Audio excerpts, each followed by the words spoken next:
Greetings, everyone. Pete Pardo here from Sea of Tranquility. Welcome to another episode of Friday Morning at the Fun House, alongside Mr. Martin Popoff on this dark, rainy, stormy, ominous day in the Hudson Valley in New York. Wow. Yeah, we got total sun here and it's cool. We got a bunch of rain, I think, yesterday. And even up in Ottawa, they got tornadoes.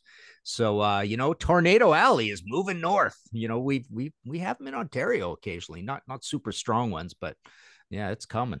Well, if you got sun, you got to send it my way, Martin. I'm having a big family gathering tomorrow, and I'm Yeah. worried we're going to have more of the same of this crap because this with the last 2 weeks we have been nonstop thunderstorms and Yeah. hellacious rain, and I was up half the night with thunder and lightning and torrential downpours and dogs that are just absolutely terrified. I'm like, Martin texted me at like 7 o'clock this morning. I'm like, oh shit, Martin, I feel like I just went to sleep.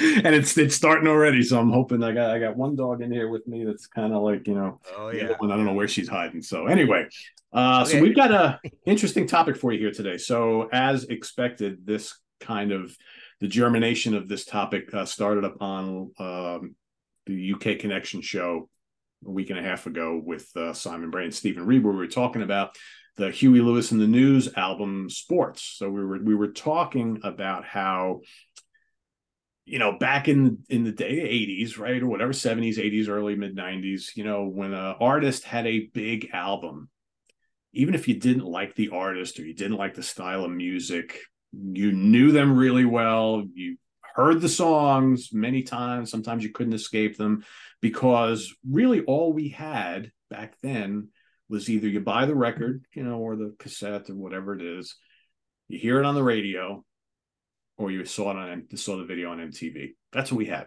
That was music distribution back then, was buy the product, listen to it on the radio, watch the video. Pretty simple. So, in many cases people would turn a radio station on, whether you like pop music or whether it was jazz or blues or just rock, which is now called classic rock, and you put it on, and whatever comes on you listen to, right? Just constantly changing stations or constantly switching to another platform like we do now, or setting up playlists. There was none of this stuff. So I think one of the things we started talking about is that you go to today and you have these pop stars, music stars, celebrities that everybody talks about. Oh, they're the big popular ones of today, and they could have really popular albums that are apparently selling and have lots of streams and whatnot, and the general population could have maybe heard the name but have no clue, couldn't name one song, right? And so it started this conversation that Simon joked. It's like, I anticipate that this topic will be covered on the next episode of the Funhouse. And I laughed, and then I thought about it, and I'm like, well, it's a really interesting topic to kind of talk about how much the consumption and distribution of music has changed over the years to where it is today. We talked, Martin, about buy the product, tune into radio, watch MTV. Now you got like YouTube and Apple Music and Spotify and Pandora and a gazillion other way, Bandcamp. I mean, you can buy stuff, you can download stuff, you can stream stuff, satellite radio, internet radio, still commercial radio, buy CDs, buy LPs, right? Whatever. And the landscape has changed, and there's no like one or two places that everybody goes to get music and consume music. And it's made, for me anyway, music is kind of like throwaway now. And I think a lot of the artists, especially artists who have been around for a long time, and we'll talk about one of them later on in the show, complaining about their art is kind of like not really looked at as art anymore. So I said a lot there already. So Martin, I don't know if you want to maybe kind of kickstart us here, and we'll. Yeah. So yeah, just to compare, I guess. Yeah. So you had that. You're right. You got the you buy the full album, but you could also buy the singles. So singles were a big True. deal. So a lot of people participated in this by plunking them down their 99 cents at the drugstore for a single, right? Of these bands, whether it's a picture sleeve or a non-picture sleeve. But then, yeah, eventually you had MTV came in the summer of '81. Um, and in terms of the gatekeepers and how we found out about this stuff, is you had You had basically your large magazines, your Rolling Stone, Cream, Hit Parade, or Circus. So you would see the ads. So you had a well structured and long running and stable radio business with power. And then, of course, as time goes on, video kills the radio star and all that kind of stuff. Radio takes a long time to start really declining. It took ages. It was long. I mean, radio was still huge 15 years ago, even, right? Yeah. But yeah, video became important. So you also had a well structured record industry that would pick, even within their own stable, what to push and what not to push. So you've got lots of money being spent on videos. You had the print ads, and I remember a time when also when big releases would come out, you would even see, I can't remember which examples, Bob Dylan and Lou Reed come to mind for me, but examples where you would actually see, the magazine would put 2 or 3 of their writers on a review of that album. You get 2 or 3 reviews right in the magazine, in this print magazine, of one album, of one new album. It was that important, which brings up the point that, back then, and you also didn't have a particularly robust indie or medium-sized label system either. The farther you go back, it's all big labels. Every record is expensive to make. They all have to be made in the studio. They pretty much all have to be made with a name engineer or producer, right? So the thing that I always loved about this is that all these baby bands we love from back then that we talk about, their record went through all the same quality controls as the big records went through. So there wasn't a lot of indie. You got some indie with punk. There was a bit, the building of an indie system, or even like a self-published system, and that continued on with the new wave of British heavy metal. And as time went on into the CD age, you got even more and more and more of that. But another interesting point that this brings up, and we can talk about, you messengered me a really cool definition of the idea of commodity and why it's commodity. I'm going to turn it back to you in a second about that. But the last point I want to make before that is that it's interesting that in the old days, you would buy a full length album, and from that point on, it counted as a sale. You could either play it once, or you could play it 100 times or 200 times or 500 times. And it didn't make any difference whatsoever. And then it could enter the used system after that. It could enter the used market, right? Right. And there's that thing. Somebody had mentioned to me, we were emailing and debating about this, that at one point Garth Brooks tried to kill the used CD market. Try to figure out a way to kill used CDs. And I remember that coming up every once in a while, right? And it happened with video. Weird things happen with videotapes for that reason as well. Well, actually, that's the last the last other point I wanted to make is, well, no, I'll leave that for now. But yeah, so tell me about this idea that you had about music being a commodity a little more. Yeah, I mean, it seems to me that over the years, especially the last decade or so, it's probably a little longer than that, where music has become, and the whole concept of an album has become kind of throwaway. So because it's so easy now to get music and songs and albums. And again, whether you're buying physical product or whether you're purchasing downloads or doing the streaming thing on, Spotify and whatnot, I think in the minds of a lot of people, the artistic value of what the artist created has lessened quite a bit. So you now can go and shop for your music and choose your music like you would go pick out toilet paper, like you would go pick out peanut butter or your favorite brand of beer or coffee or whatever it might be. Here's this brand new album from this artist. Well, you know what? I'm just going to give it a cursory listen. And you know what? I'll actually go and add 2 of the 10 songs to a playlist. The others don't resonate with me, and never go back to it again. Right. And I think that it's just, music to many people seems like it's cheap. In some cases, it should be free. It's not treasured. We don't really care as much about the artist anymore. It's like whatever kind of ticks a couple buttons or boxes for us right off the bat, that's what we go with. And it's changed so much over the years. Whereas in the old days, you would look forward to an album, you'd get the album. Sure, you'd have your favorites and your not so favorites on each album, but you took it in as a whole.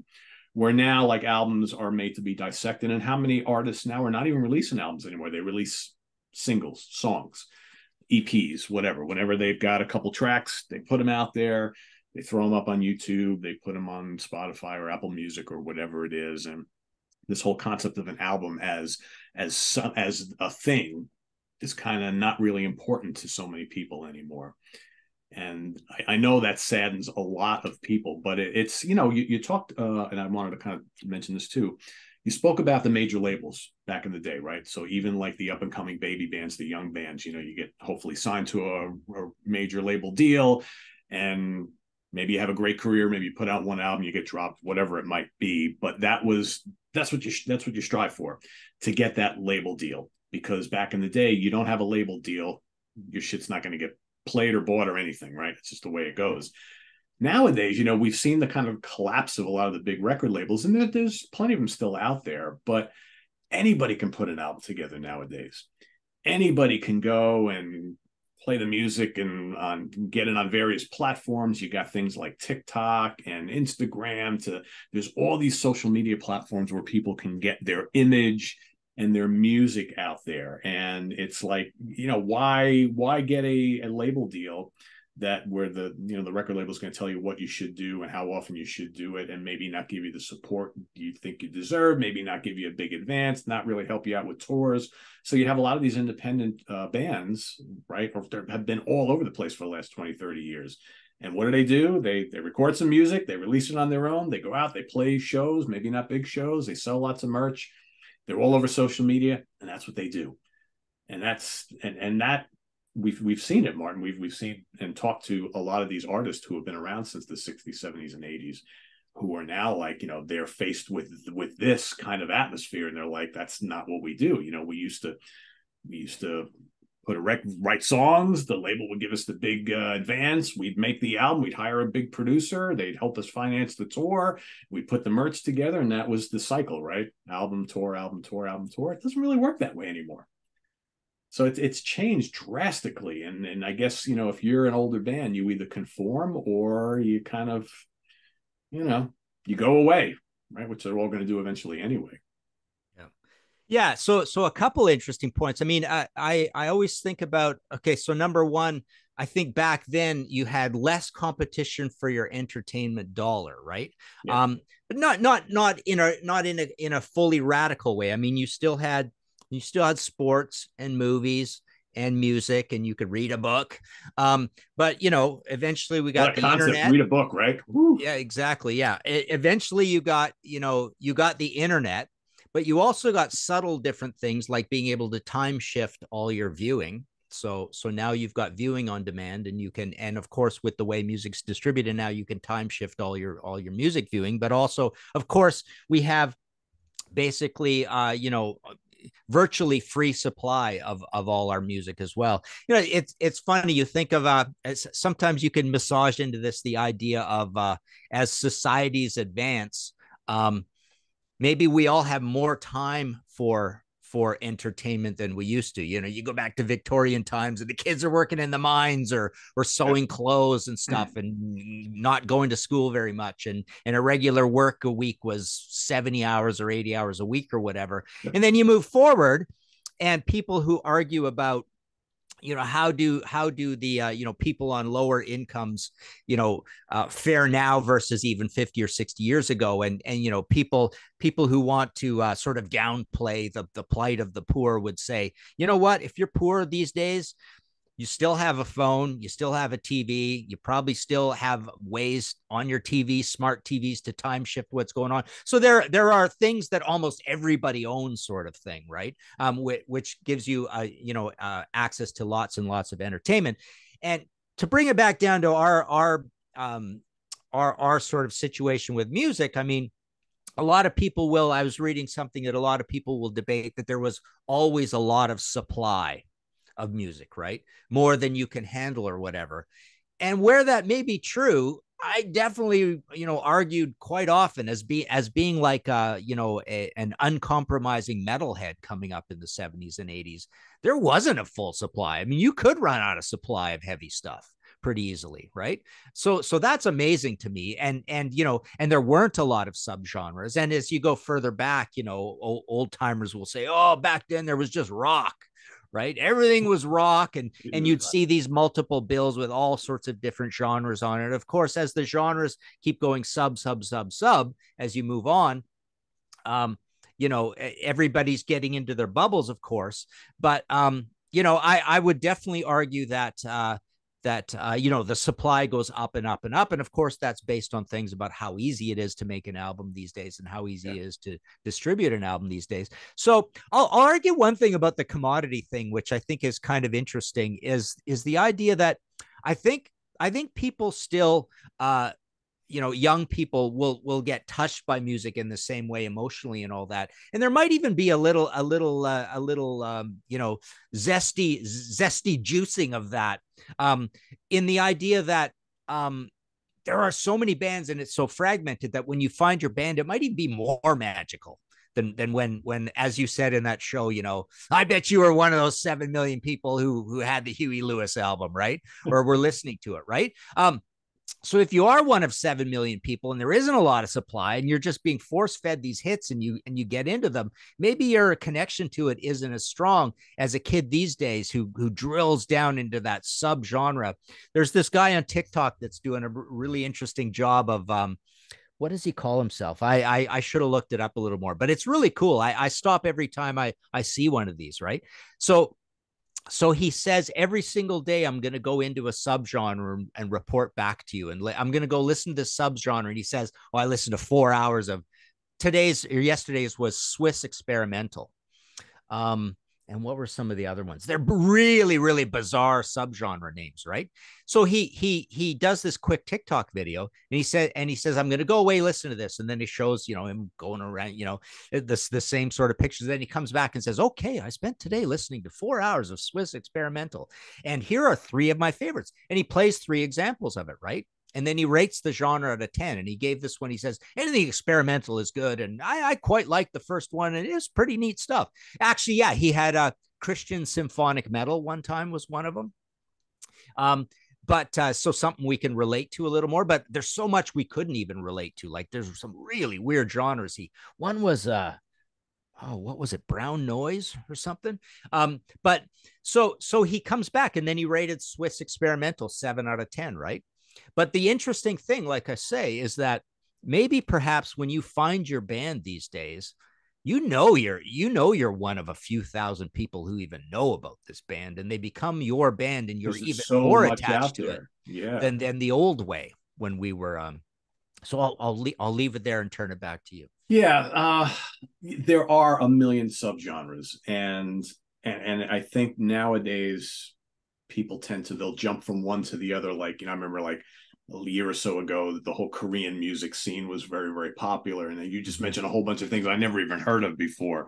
So I think the internet plays an enormous part in all of this, because now you can literally go out and find whatever you like, and it's almost impossible. You know, like back when in the days where we're talking about, you had folks who were, you know, they were metal fans, they were called metalheads, right? You had your deadheads who were into the Grateful Dead, you had your standard rock fans who just they listened to radio and they liked, you know, a little bit of everything. You had folks who were into, like, you know, the jazz heads, and people into, like, you know, the classic 50s music and whatnot. Everybody had like their favorite genre. Do you notice, like, in today's day and age, that there's not a lot of that? Like I'll run into, you know, especially like younger kids. I'll look at my neighbors' kids, they're teenagers and whatnot. And, you know, sometimes I'll hear music playing coming from their yards, and you'll hear like classic rock, and the next day it'll be like 90s hip hop and pop, and then modern rap. And it's like they're kind of all over the place listening to newer and older stuff. But they're not one genre specific, right? I think, you know, maybe nerdy people like us, that's what we do, right? Or that's what we did when we were younger. So I think that's changed quite a bit. You know, you go, again, I don't watch any of this stuff, but I always look at the recaps and things like that. You know, you have like the award ceremonies and all these TV award shows, and they get all the big glitzy glamorous stars of today. And most of the time I'm like, I'm like, I don't know who any of these people are. Album of the year, and you're like, I couldn't name one song off of that. And then you year to year, you kind of watch these things, and you don't see many of the same artists repeating from year to year. It's like every year is a different wave of people. But I think the internet has made it possible for all of these up and coming artists, regardless of what the genre is, to flourish, even if it's just for a very short span of time. Whereas back in the days we're talking about, you had your Tom Petty's, your Springsteens, your Madonnas, your INXS, Tears for Fears, Judas Priest, Bon Jovi, Metallica, year in and year out, the same artist, always selling the albums, doing the major tours for year after year after year. I don't get that impression with like modern day pop music or, whatever, hip hop, rap, all that kind of stuff. It seems like it's constantly changing year after year after year. And there's just this influx of new artists. And again, is that, Martin, driven by the music consumers of today who don't really, band or artist loyalty doesn't mean a lot to them? They're just like, whatever the cool songs that are out, I'll follow that artist, and then I'll, whatever, I'll move on to something else. Is that, do you think that plays a big part in it today, because the internet is so vast and there's so much that people can latch onto? Yeah, a couple points there. So I agree. I definitely see that myself, where people could have, I look at my son's playlist on Spotify, and he could have like a Green Day song, a Metallica song, a Jimi Hendrix song, but most of it is like really cutting edge, strange hip hop that I don't know anything about, right? But it can be all over the place, and it's just that it's that sampling thing of your eyes are just darting all over the place. You're hearing something, you're going there. I'll tell you. So here's how I find new music, right? So this is literally my process, right? So and I'll give you a like a concrete example. So again, back to TikTok. I get periodically shown a lot of really extreme deathcore type music and videos, right? And there's this one guy who's like just shown reacting to it all the time, but it's some brand new deathcore band or whatever, right? So it's like, I thought one day, how do I even know what the big deathcore bands are? Like, how do you, that's the other thing, right? Like you say, like, how do you know, part of your original premises, how do you even know who's big, right? So here's how I did it actually. So I thought, oh, this is interesting music. It's hilarious. You know, it's changed my mind about that thing I used to say as an old man, about how you really can't even get heavier than Pantera in certain ways, right? They sound, or like I used to say that about a Fred Turner vocal or whatever in BTO. It's like, a heavy vocal is when you actually sound overweight, right? Or you got a low gruff voice, or you sound like you have a big long beard or something, right? But also, you can get so fast, and then once you're over a certain thing, it becomes double time. All that stuff. You can do a black metal vocal and it becomes ridiculous. It's not that heavy. You can make death metal sound so mechanical that it doesn't sound heavy. Blah blah blah. You can only add so much noise to where it's so heavy and heavier and heavier and heavier, and now it's just noise, right? But all this cutting edge brand new deathcore stuff has changed my mind about that. It's like, you can be crushingly heavy and still be musical, and it's really progressive. That's the other thing we've talked about before, how this music is way more progressive than anything we've ever considered progressive in the past. Like all our drumming heroes can't play this new stuff, Right. Basically, right? And the guitar playing is out of control, intricate. I mean, literally. Yeah. But because of the vocal style, that's a blocker for a lot of people. Yeah. Unfortunately. Well, in the vocal style now, forget about Cookie Monster. Now it's pig grunts, right? Yeah, it's gone beyond what we used to call extreme vocals. The extreme vocals went from screaming with Little Richard and Beatles through to thrash, through to death, through to black metal, through to what we're getting now, right? But so my point is, back on the story. So the first thing I do is, I'm interested in this deathcore scene. What is this scene, right? First thing I do, Google a bunch of top 10 lists, top 20s, top 10s, a little bit of gatekeeper. So I'll see, what Ultimate Rock says, the things that I know are a little more famous. And soon as you start reading various top 10s, you start seeing the personality of the writer. So that happens just like in the old days, right? So first thing, top 10 lists. Second thing, over to Wikipedia. Like, see a band that you're interested in. Oh, I'm going to go see, laid out in a perfect way that I know how to read, and it's all organized. I see. Oh, they've had 5 albums since 2008 or 2008, right? So you see they got a history. It's this long. It's this long. It's this short. Blah blah blah.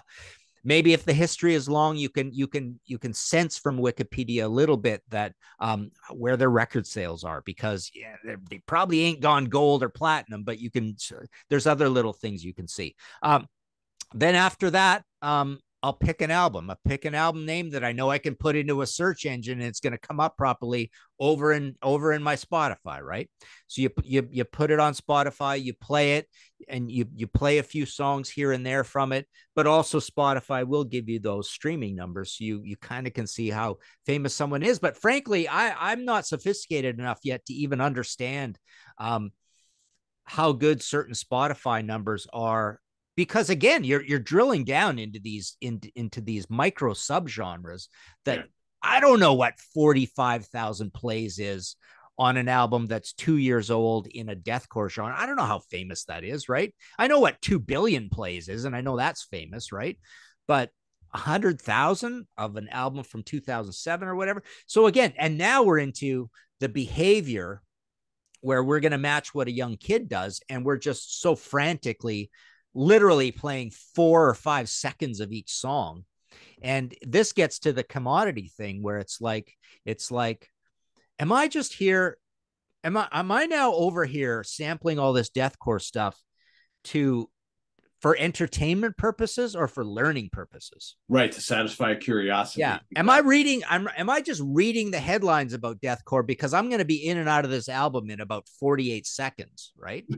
So am I reading the headlines, or am I reading the first paragraph, or am I reading, 4 paragraphs, or am I back at a newspaper where I'm reading the entire 1-page article, or am I in New Yorker or the Atlantic or Harper's where I'm reading a 7-page article, right? Yeah. So at that point, it's like, am I really over here for entertainment, or am I just here to consume this and just come away as quick as possible with a cursory knowledge of today's modern deathcore scene, right? Right. Right. And by the way, they hate being, half the bands you read the top 10 lists, and half of them are complaining about being called deathcore. Deathcore, right? Yeah. What else do they want to be called? Right? Because even deathcore to them, deathcore to a band who's full of 22-year-olds, even sounds 8 years old to them, which is ancient, right? It's like, oh, that's past. That's a dated term, right? True. Sort of thing. So, that's the funny thing, is that the supply is so great and so accessible. I just wanted to make the other point, just circle back around to the idea that, again, competing for a young kid's entertainment dollar is just the seduction of video games and how great they are, right? Yeah, and how much time they spend on video games and watching other people play video games and watch a reaction and all that sort of stuff. So the commodity thing, it's funny. I think when a kid connects with music, it's as deep, and it might even be deeper than when we did. It might even been more of a commodity back in the old days by certain definitions of the word commodity. But I'll turn it back over to you. Yeah, and it's interesting how like you mentioned, trying to do a deep dive on like deathcore and the ways that you can go out and do that now. And I'll use my own experience fairly recently. I started up this All About the Fuzz show with Karen La Preziosa. Yep. And, in addition to the stuff that we already know, we're trying to explore other bands and subgenres that kind of go under this kind of like fuzz music type of thing, right? And then you start to discover that there's all these like small little record labels like all over the place that all have these amazing rosters of bands. So like that's another way to go discover. Like you go find these little record labels and you go explore the rosters. You go onto the Bandcamp page, you start listening to stuff. Maybe you buy stuff, maybe you don't. But and again, I love your kind of like little description there. Like, are we doing this for entertainment purposes because we want to find that next new band or bands that, you know, will be our current favorites, or are we just kind of doing this for a little bit of knowledge and we go in and we take a couple cursory listens and we move on to something else? And, you know, how often is that happening today amongst the masses, right? The general population, people who are just kind of going and all we're doing is sampling and we're not really digesting anything fully, right? One of the things that I bring up all the time and people talk to me about constantly, especially in our age group, Martin, whereas like, you know, back in 1982, you bought an album. In most cases, you didn't know much of anything about it. You really couldn't listen to it beforehand, maybe word of mouth, right? Maybe you loved the album cover. Maybe you were familiar with the band. You played the album and you lived with it for a certain amount of time, right? You played that sucker front start to finish over time, right? And that I don't know if a lot of people I think even we're guilty of that nowadays, of not doing that, right? You know, you have something, you listen to it a couple times and you move on to something else, and maybe 1 out of 10 really grabs you because there's just so much of it. And I just think our listening habits are different nowadays. I think the internet has, and it's not just with music, it's with everything. It's with TV shows. You can fast forward through everything. You can eliminate the commercials. I mean, I think we're in a very fast-paced world nowadays where information is coming at us so quickly that we like everything in bite-sized, abbreviated chunks, right? I mean, isn't that, I mean, look at your own personal habits. How often do you do that? I mean, I'm guilty of it. Yeah. Yeah, and the funny thing, you know, back to the deathcore example or any example, you know, and this probably applies to you with doom as well. As soon as you hear something you really like, half the time you go, I have no place to record this memory of this band, and I know as soon as I move on, I'm going to completely forget they even Again, exist, right? yeah, And it's like, okay, so I guess you're supposed to make a playlist, but how long of a playlist? How much time do you have to listen to music? I mean, I have people complain about that, right? Of all ages. It's like I only have so much time to dedicate to this exercise, right? And then, yeah, speaking of exercise, it's like people listen to music when exercising, when walking, when driving. when It's not cooking, yep, it's not exactly, yeah. sit down in front of it and pull out the physical or the liner notes anymore. You don't have any of that anymore, right? Do you miss That's those the other days? funny thing. Um, you know, to me, because I really buy practically no physical anymore, right? So to me, it's like I use A/Z lyrics all the time for a really quick and easy. It's like the Wikipedia of lyrics, where it's just really plainly laid out. You know, every album you just click on it, you can just see all the lyrics of something in a row.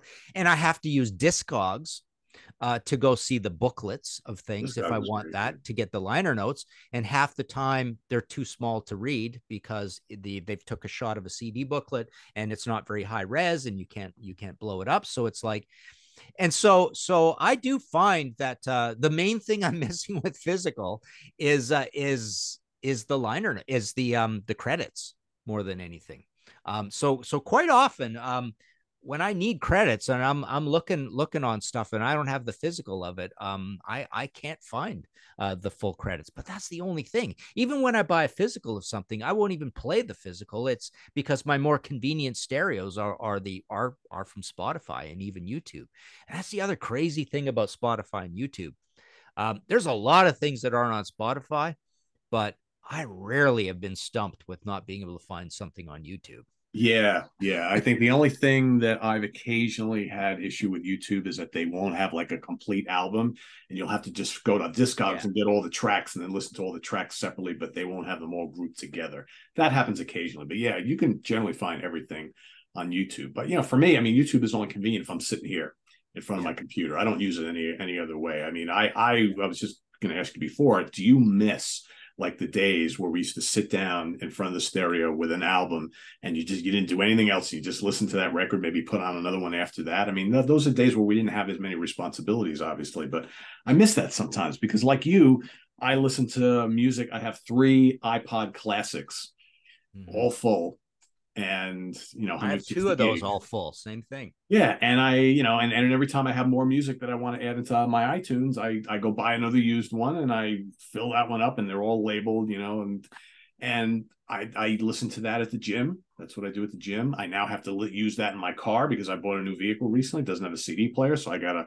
wirelessly hook that up to Yeah. the stereo. And so now I find that like I can't even, unless I'm here in the house and mostly in this room, I can't even really listen to my CDs anymore because I used to have like a big 100 CD case that I brought with me in the car. I had tons of CDs in the car all the time, and they're Yeah. all around the house. But it's like it's changed so much, and I'm not a Spotify guy, Mhm. so that's there's that, right? Yeah. But Yeah. It's funny you mentioned the sitting there and pouring over it and stuff. And I remember like years and years ago, I'm trying to pinpoint the date, but after a while, I completely lost the ability to know what songs are on an album anymore. um to be able to rattle off all of them in order or whatever, or at least know yeah, what all of them are. And that probably actually goes back to even the early 80s. I mean, but it's just a funny thing about 70s albums where it's like I just know all that stuff. It's all stuck in my head, right? yeah, yeah.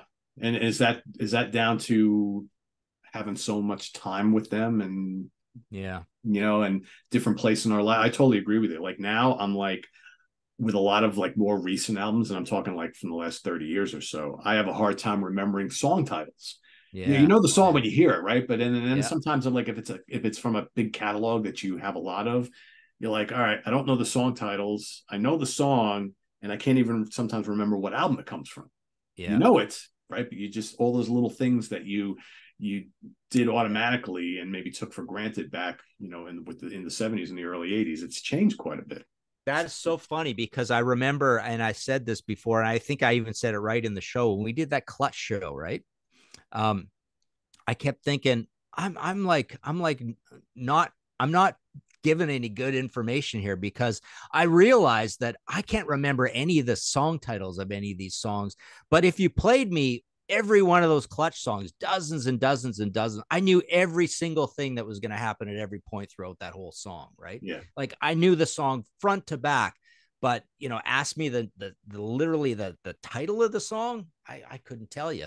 And then the other thing I remember thinking and panicking as we're going through that show is like, I don't really have a huge opinion, aside from a few of them, which album I'm going to put higher than the other ones, because they're all kind of about the same. It's not that they all blend into each other, but yeah, I mean somewhat that the songs could be interchangeable between them, but yeah, and the same thing with like even Iron Maiden albums, all these recent Iron Maiden albums.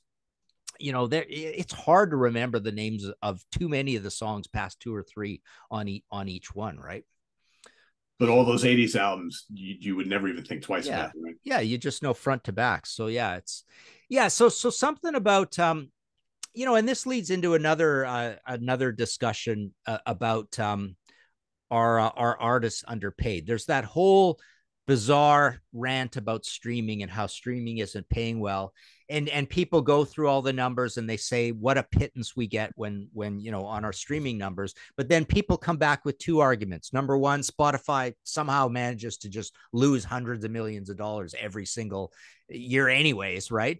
So it's like, well, they're obviously not making all the money, right? It's more or less the record labels who get a kind of a good deal. But because those contracts are out of date and they've just kind of slyly figured out how to take the lion's share of whatever. But and the other things people say is that the people who are getting millions and millions and millions of streams are making money hand over fist from this whole thing, right? And then of course what that leads into is the idea that everybody says, well, the live business is certainly in pretty good shape right now. And you look at, Taylor Swift as the obvious example of that, where we seem to be reaching even more insane heights of how the model's working, right, for live. Yeah. But it also works for a lot of little bands as well, right? But the thing and this might sound a little heartless, but the thing I always come back to is that it's what we've got now with the fire hose of supply of music is the same fire hose of supply that I see, because I'm a big art guy, right? I love art galleries and do a little art on the side and all that stuff, and watch art documentaries and everything. So it's the same thing where you could walk into any sort of museum in a mid-sized town, or a large museum, and see what they've got in reserves. And you see on the shows where they're sliding out all the just racks and racks and racks of paintings in the basement, right? Most museums have like they're showing like 10 or 5% of their holdings, right? Right. So and then run that down to every art student coming out of art school and all the young scene, and then the corruption that goes on in the commercial gallery scene of, like, basically someone says this is great art, and then it shoots up. And what they say in the art world sometimes is like, some of these ridiculous artists that sell for millions and millions of dollars are just a store of wealth. They're just like an investment, a store of wealth. So, but the idea is that there is a fire hose of supply, right? Every time I say fire hose, right? Quickly, I think of one of my favorite bands that I used to love called Firehose. But every time I say Firehose, it's like I always think of Firehouse too, the band Firehouse. And it's like I've paused, and so is the term Firehouse or Firehose? And I'm thinking those long-haired guys from Atlanta or wherever they're from. And then I think of this cool Minuteman offshoot band Firehose, and like their faces all go through my mind every time I say that word, right? Picking the right one. Just like I even last night on our Genesis show again, I went 9012 for the millionth time, right? Is it 5? Is it 0? But no. So the heartless part is this idea that why would you expect to make money at music when there's so much of a supply? There's a massive oversupply of music that there's just not enough demand for all this great music out there. And so, yeah, you could make the most masterpiece album of all time and sell 280 copies of it, and it could be an absolute masterpiece, right?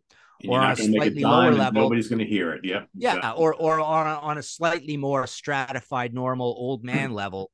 Every time we talk about King's X, right? You can make amazing art, but it's not necessarily going to sell millions and millions of copies, right? So with that being said, what's the motivation for a young band or artist to want to go and start a career in music? Is there any these days?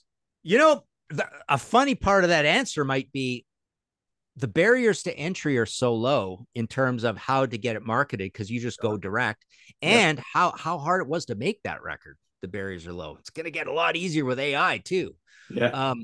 It's going to get exponentially easier. So maybe the motivation, number one, I mean, the main motivation is the same as the old days. It is human beings want to express themselves through art. But yeah, the barriers to entry are so low that I'll become an artist with 20 albums. It only takes me a couple hours a week. Right. And then in 2 years you could say, all right, this sucks, I'm not making anything here, and I'll move on to something else, right? Because there's no career investment there. It's something you can experiment with and do for a short period of time, and then if it doesn't work, you move on, right? It's funny. Imagine in 80 years, a kid's going to go to his dad and say, remember back in 2070 when you made 700 albums that weekend? It's like, oh, wasn't that funny? Do you still have those recordings somewhere? Yeah, I got them. You want to? Yeah, I got my 700 albums on my key drive here, or let me download it from my brain into yours, and you can listen to them, right? We'll just wirelessly hook up our brains to each other and say, yeah, here's those 700 albums I made that weekend. With the use of AI, of course, right? Of some sort, right? Well, the whole AI thing is crazy because how many times have we heard people complaining before recent times that you never really can quite tell who's playing on a song or on a record, right? It's always kind of mysterious, like how much synthesizers were used. Is that their real voice? Is it auto tune? Who played the guitar solos on the album? We don't really know. Now it's like, did anybody play on these albums, right? With the use of AI, I mean, who knows how it's going to be a year from now? What anybody can create using AI. And the funny thing is it's a rabbit hole. So something you can understand about AI, which is just like point blank understandable, is like, and I've proven it myself. and anybody can prove it. It's like you could go to YouTube and you can listen to Freddie Mercury singing Stairway to Heaven, or Bon Yeah. Scott singing on a Metallica song, or James Hetfield singing on a Megadeth song, right? And if you spend 45 minutes there, you have been entertained by AI. You have taken AI music and literally done what you did with music back in the Renaissance times or the 1950s, where it's like literally I went there and AI stole 45 minutes from me, and it was a contract we entered into in agreement. Like, I was entertained. That's why I stayed for 45 minutes, right? And you could say I was entertained by, and nobody made this music. So I went and listened to music for 45 minutes that wasn't made by any people whatsoever, rather than, someone quickly and inventively coming up with a nice use of today's version of AI, right? And how many people, millions of people potentially, will be more interested in getting entertained by music in that way, hearing their old favorites all mashed up together? They're going out and listen to XYZ brand new band, great new album, great songs. Right? Exactly. This the same people, and again, for folks watching who enjoy this stuff, that's great. But how many people would rather go watch someone do a reaction video of a song, maybe that they don't know, just to see that person's reaction, but never actually go investigate that song or that album? Right? Yeah, exactly. So you just spent 4.5 minutes being entertained by a personality uh listening to music. So it's like a meta thing, right? Yeah. So it's like you just, reaction videos, the whole point of them is that that song, and you want to share, you want to see someone else get excited about it, right? It's Yeah. kind of like, it's sort of like being a DJ, right? But Yeah. oh yeah, the whole AI thing will, literally, well, like I say, that very simple example, if you went away, if it stole 45 minutes of your time and you were entertained, that's just going to get more and more as it gets better and better. I mean, it is fascinating. It is pretty funny to listen to those things, right? And then half of them aren't so great yet or whatever, but I don't know if you've ever seen this. I was telling someone about it the other day, and I'm sure, I'm talking about AI stuff from 3 weeks ago that's probably changed already and gotten way Oh, better. for sure. For Yeah. sure. Yeah. But there's this death metal video.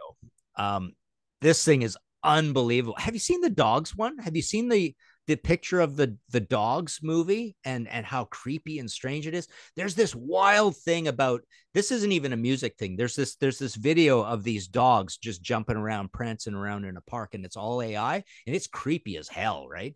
But also creepy as hell, and more in our wheelhouse. Well, dogs is your wheelhouse, but this is also your wheelhouse. There was this death metal music and video that was made, and it is the most horrific looking thing I've ever seen. And you could tell it probably took a lot of time to put it together, but it's a bunch of, it's basically looks like AI of a bunch of people in a mosh pit, or a massive on a grand scale, right? Jumping around, violent and stuff, but their faces are all glitching and going all over the place. They all look like Vikings basically, right?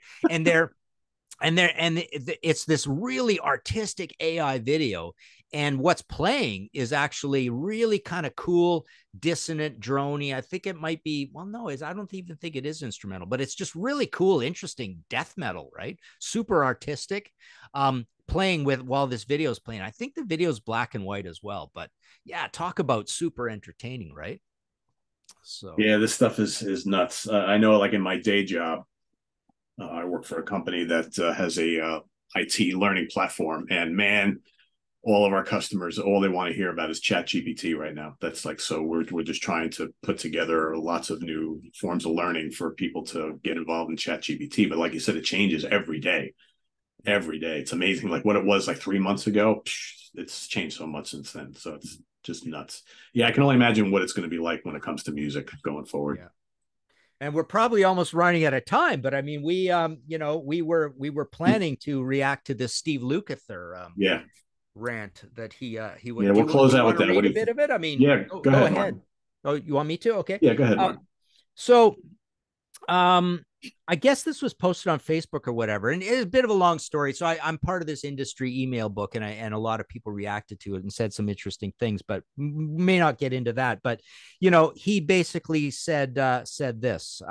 He says, "I just want you to know something. All this pontificating about how Spotify and the like are the answer and how the artists get paid, etc. How much? Really, who keeps tabs and accounting?" So what we're going to hear is a bunch of things we've talked about, but here's the idea of someone from the old school, who we love. And yeah, your interview with him was classic, right? And we've all heard about that. I mean, he's an amazing guy to talk to. He's really honest. And that's why he gets into trouble when he says this stuff, right? So honest, But yeah. here he is basically saying all the old man things, right? All in a row, and see what you think about some of this. But he says, maybe I just don't know. I don't see any money and have a lot of stuff out there over 35 years of making records. Have you done the breakdown on what an artist gets per tune on iTunes? Pitiful.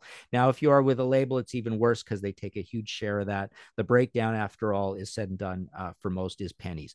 Too many people can make records. So here he's on to a new point, right? Too many people can make records, period. No catalog artists are made these days. One hit wonders galore. Sad, really. And the too many people making records thing is fine. Let there be a bunch of amateur stuff out there, but we still have gatekeepers who will make those top 10s and top 25s, who will show you the cream of the crop, and you can go to the cream of crop and you don't have to complain about all these people, way too many people making records. It's still done the gatekeeper way. There's just way more to gatekeep and different ways to find the stuff, right?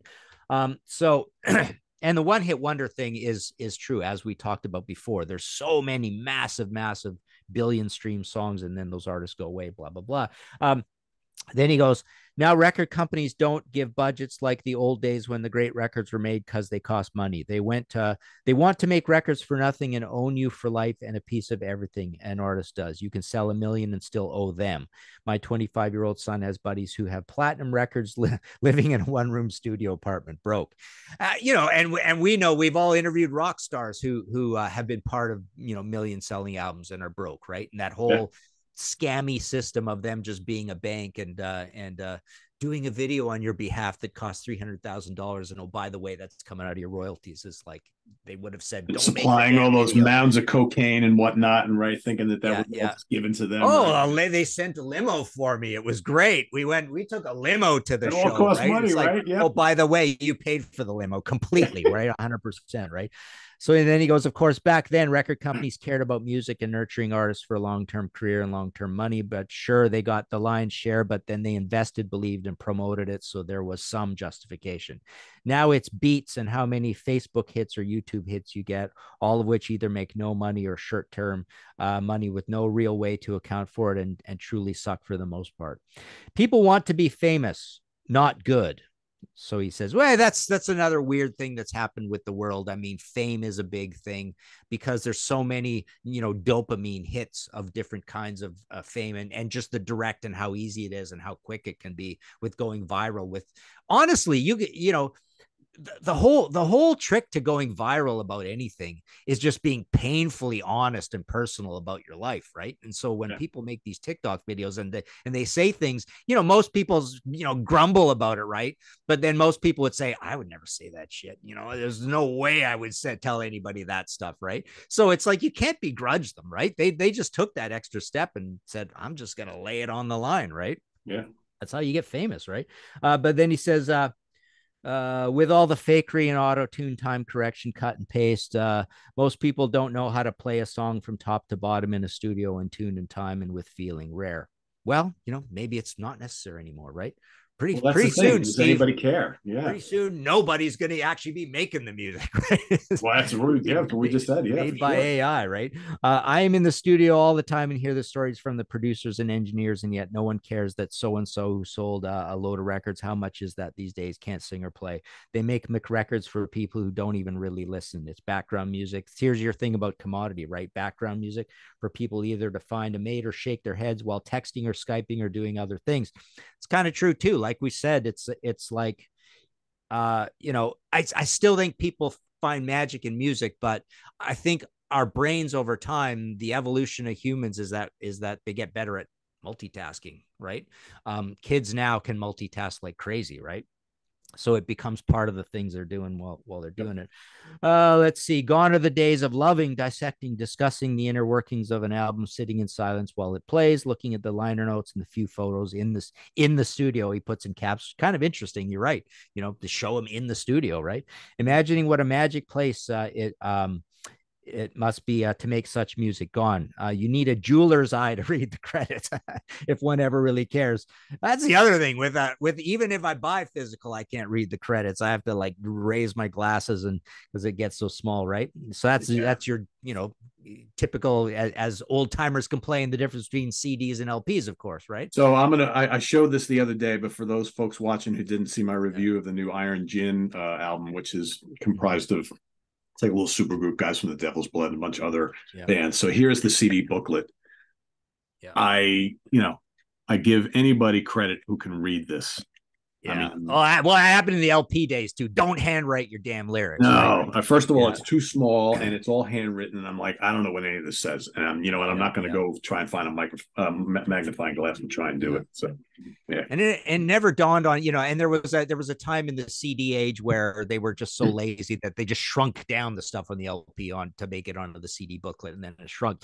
People eventually realized that, hey, you don't have, you can make the text big enough. You will need more pages, right? Yeah. But anyway, so he says, who make a great record once in a while, but maybe overlooked because the media choose to care more about who is super gluing meat to their bodies and other ridiculous hype to get attention rather than listening hard to the music being made. We might be in a different place. When we were kids, yes, I will be 108 this year. There were only a handful of artists, and they were great because they had to be. Kind of a good point. Again, the whole fire hose of supply, right?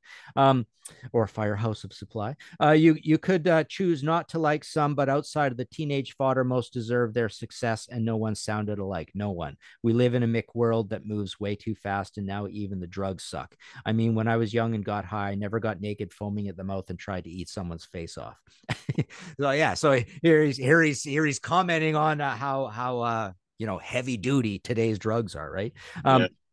Time to put on Dark Side of the Moon and chill. Have a nice day, and may real music come back and fill our ears. There is some great stuff, but you know what I mean. Real music played by real musicians. They are out there. They just don't get a lot of press anymore or at all. Steve Lukather. So yeah, it's a great, cool rant. But yeah, my industry group came at him super hard, saying, you sound like an old man rant, and even if you're right, some of them said, even if you're right, there's nothing we can do about it. So I love his last line that says that there is still lots of good music out there played by real musicians, but it's just not getting promoted, and you just got to find it, right? And I say that all the time to people who are like, there hasn't been any good new albums or bands in the last 30 years. Not true. It's like maybe that the powers that be aren't promoting those type of bands anymore, but they're out there. You just got to find them. They're not like in the spotlight. They're not, it's just the music scene has just changed so much about what they promote, who they promote, and why. And, there's still plenty of good music to be found. Just got to go find it, right? We might say, oh, there's still need for human beings to go see them play live, but that just sounds like a problem that AI is going to take an extra 8 or 9 weeks to solve. Sure, they won't need us to go anymore, right? Well, no, but pretty soon AI will figure out how to put on a live show that's better than people, right? Yeah. Yeah, and then the whole live music experience is a whole other thing now too, right? COVID kind of messed with that a little bit. How many people now, a year later or whatever are still not really wanting to go out to live shows because they're just like, I'm kind of past that already, and I don't want to be in crowds and all that sort of thing. And how far are we from the day where bands won't tour anymore and they'll just do live streaming concerts and gigs and things like that? And is there any money in that? Will people pay money for that, right? How do you sell the merch? It's changed a lot, man. It's changed a lot. And people will people love shelling out that money to support the artist for the ticket, and then if they buy a CD, it's literally just, again, a show of confidence, a show of support. They're not going to play it. It's almost like, this is my memento from the thing. And same with the shirt kind of thing. I mean, that's not vastly different than the old days, but ticket prices are went way past inflation. people, old guys always show their ticket stubs like, yeah, this was $7 to go to this show or whatever, right? And I remember this was $12 and we thought it was way too expensive, right? I know. And now it's Yeah. like, well, Peter Gabriel's going to do a final tour or whatever. It's like, how much are tickets? Hundreds of dollars. No, that's okay. Don't need to go. Yeah. Oh man, I scored balcony seats way at the back for $125, right? Yeah. So yeah. yeah. The old days, those balcony seats were cheap. Now it's like, I guess 125, 150 bucks is considered cheap. Yeah. Yeah. So as I said to you before we started, good luck trying to come up with a title of this to make people watch this show. But I don't know what you're going to call this one. But I don't know. I don't know if we solved anything. But I don't know. Well, whatever. It was an interesting conversation. I guess these things come up a lot, especially with people who have been either around the music industry for a long time or have been listening and consuming music for decades. Right? It's like it's changed a lot today, and I think it was a fun conversation. And whether we ourselves, Martin, learned anything or unearthed anything groundbreaking, it's more just kind of like sparking a conversation. So it'll be interesting to see people who are watching to if they have any insight onto how their listening consumption has changed over the years for the better or the worse. And how do you compare it? Do you like the way things are today? Have you fully adapted? Because I think a lot of people just adapt, right? A lot of people say, all right, well, this is the way it is, and I think a lot of people today like the ease of being able to find music and consume music. A lot of people today don't want to collect stuff anymore. They want to downsize what they have, and having stuff on devices at a touch of a button or whatever is easy, and it gives them what they want. And that's fine if you like that, or if you're still like me. Pete, yeah. I mean, the other interesting thing is that it's sensible to say everything's better about now than the old days, because why would you not want all your music to be free and have access to all the music, right? That sounds pretty sensible, right? Why would you not want a longer AC/DC album than a shorter one, right? So it's Does funny. It make it better though? Is it better? Yeah. And it's like, okay, well, in the old days we had liner notes. Well, now we have Wikipedia, and it's way better than the liner notes were, right? In almost every case, right? And if you want the actual liner notes, they're actually even better in the CD booklet, and you can go online and see those too. So it's like in so many ways, you would just have to say it's kind of sensible to think everything's better now, right? So, but yeah, we always complain it's not. So who knows? Yeah. All right, Martin, updates on your end. 30 years of as I said, I've been doing this 30-year anniversary book thing. So I'm bringing up an old book that's in print, that's still in print, that's starting at the very bottom of my page that you got to scroll down to. Long story, the 70s. I see it on my shelf, Martin. I got it right. Oh yeah, cool. Oh, yeah. Well, this started as an all decades book, self-published, and then another. But anyways, this is the 80s one. It's still in print. You can get this at martinpopoff.com. It's like thousands of 1980s heavy metal album reviews. Contrarians, we just had one go up where we looked at favorite album covers on live albums. So that was cool. And I've got my audio podcast, as always, every single week, a new one of those, History in 5 Songs with Martin Popoff. Cool. All right. So, what do we got coming up here? We got, of course, the UK Connection coming at you tomorrow. Simon, Stephen, myself, for another fun episode about some AOR melodic rock albums. And that's tomorrow afternoon. And, of course, we've got coming up on Sunday, we got Ranking the Albums. And I will be ranking the catalog of the great Virginia Doom band called Windhand. So that's coming up on Sunday. And we've got the Hudson Valley Squares back on Monday after a couple-week break. We had the July 4th holiday weekend, which kind of preempted the last episode. So I'm sure folks will be interested to come back and watch the Squares on Monday. We'll be talking about our favorite albums of 1991. So that's the topic for that for Monday, and all sorts of stuff during the week. And of course, Martin will be back with me next week here. So till then, visit us on the web at www.seaoftranquility.org. We're on Facebook, we're on YouTube, all together, all the damn time. Please subscribe if you haven't already, and click on that notification bell so you get alerted of all of our content as it posts. And please do hit the like button before you leave. Also down below, both of us there in the video description, we've got the links to our Ko-Fi page for channel donations and our merch page where we can get this cool Sea of Tranquility octopus or Kraken shirt. I like to call it the Kraken shirt, and all sorts of other cool stuff. Thanks in advance for all your help there. And we'll see you next week here at the Funhouse. For Martin Popoff, I am Pete Pardo. Enjoy your weekend, everybody. Take care. See you soon.